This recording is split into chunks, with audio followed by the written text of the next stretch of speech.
Salut tout le monde, c'est Paulin. Si tu regardes cette vidéo aujourd'hui, je pense que comme moi, t'es un grand fan de Laylo et t'as kiffé son dernier album, L'étrange histoire de Monsieur Anderson, mais t'as aussi kiffé son dernier clip spécial qui est juste un chef-d'œuvre. Osman Merkan, merci pour ce clip, il est juste incroyable. Malheureusement, vous en êtes rendu compte, la chemise elle n'a pas été vendue ensuite en merchandising sur internet. Du coup, j'ai décidé de refaire la chemise et je vais vous montrer comment j'ai procédé de A à Z. Commençons par le commencement. La première chose qu'il me fallait pour réaliser la chemise, c'était les visuels en bonne qualité pour que je puisse les utiliser. Je commence mes recherches et je me rends vite compte qu'ils sont introuvables sur internet. Ma seule solution, décortiquer le clip scène par scène en faisant des screens pour récupérer le plus de visuels possible pour pouvoir refaire le logo sur Illustrator. J'ai donc réalisé un moodboard sur lequel j'ai inséré toutes les photos de la chemise que je pouvais trouver sur internet. Le plus simple pour commencer, les screens du clip où on voyait la chemise, mais ensuite j'ai décidé d'aller dans les crédits du clip pour pister les personnes qui avaient pu participer au tournage. Je me suis retrouvé en espion du KGB à rechercher les profils de ces personnes sur Instagram, Twitter, etc. pour voir si elles n'avaient pas des photos à m'offrir. À ce moment-là, j'étais trop content parce que j'avais l'impression de voler des plans militaires alors que tout ce que je recherchais c'était disponible sur internet. Et le travail a porté ses fruits puisque je suis tombé sur de nombreuses photos d'archives du tournage, mais je suis aussi tombé sur une mystérieuse annonce sur Vinted d'une personne qui vendait un sweat officiel avec le visuel du clip. Je veux pas dire de bêtises, mais je pense que ce sweat en fait il a été donné aux personnes qui participaient au tournage si jamais elles avaient froid, mais il n'était pas disponible à la vente sur internet, ça c'est sûr et certain. Une fois ma banque d'images réalisée, je commence la rétroconception sur Illustrator. Le principe, c'est de partir de toutes les photos que j'ai pu trouver sur internet pour reproduire le visuel le plus parfaitement possible. Évidemment, j'ai dû retrouver les polices d'écriture qui étaient utilisées pour les visuels et pour tout le reste, j'ai fait ça à la main avec l'outil Plume sur Illustrator. Une fois les visuels réalisés, j'ai récupéré un mock-up d'une chemise noire à manches courtes sur internet pour voir un visuel final de la chemise. C'est là que les choses se corsent. En faisant quelques recherches, je me rends compte que le procédé utilisé pour mettre le visuel sur la chemise, c'est la sérigraphie. Et le problème, c'est que j'ai jamais fait ça de ma vie. J'ai passé des heures à regarder des vidéos sur internet du procédé pour comprendre comment ça fonctionnait. Et je suis tombé sur la chaîne de Forever Vacation avec Flub et Ruby. J'ai trop aimé leurs vidéos et ça m'a donné envie de découvrir ce procédé. D'ailleurs, je les remercie parce qu'ils font un travail qui est juste incroyable et en plus ils postent plein de tutos où ils expliquent comment faire de la sérigraphie, comment débuter la sérigraphie et ça m'a énormément aidé. Et en parallèle, j'ai aussi utilisé ce livre que mon frère m'a offert et je le remercie parce que ça a été ma bible pour concevoir le visuel de la chemise.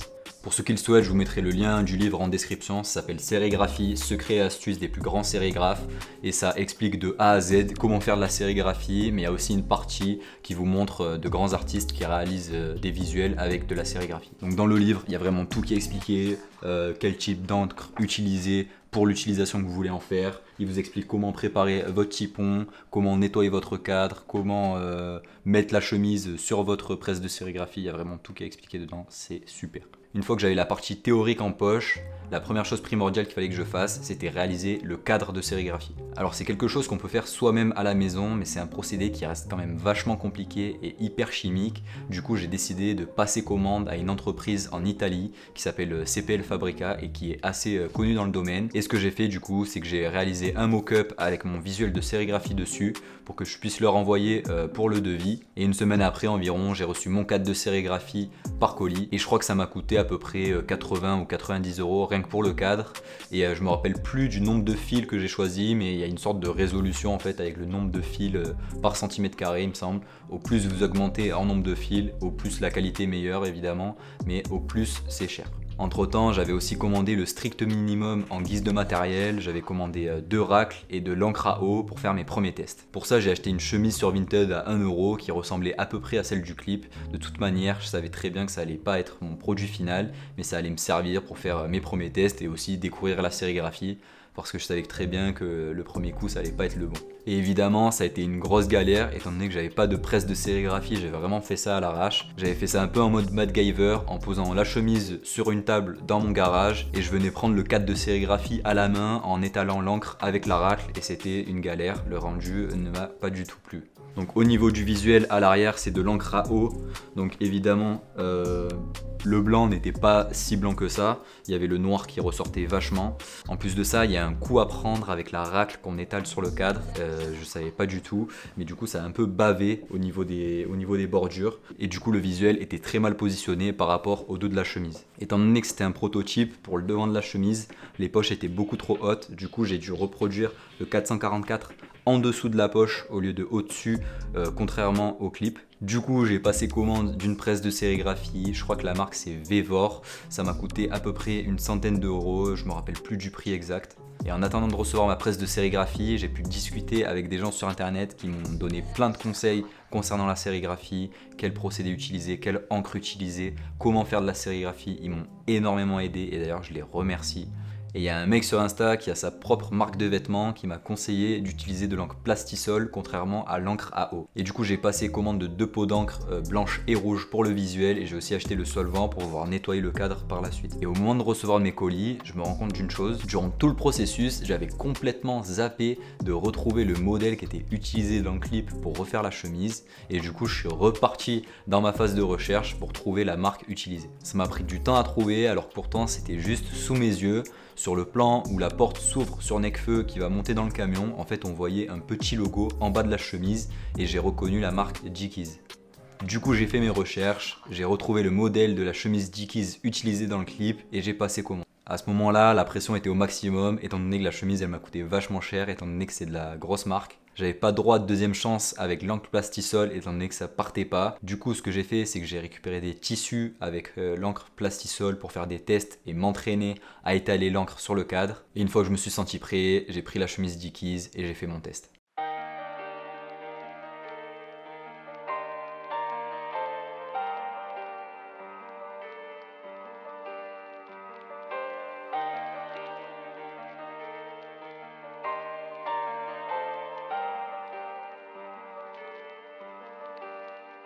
Et je suis vraiment trop content parce que le rendu est sorti nickel du premier coup, c'était juste incroyable.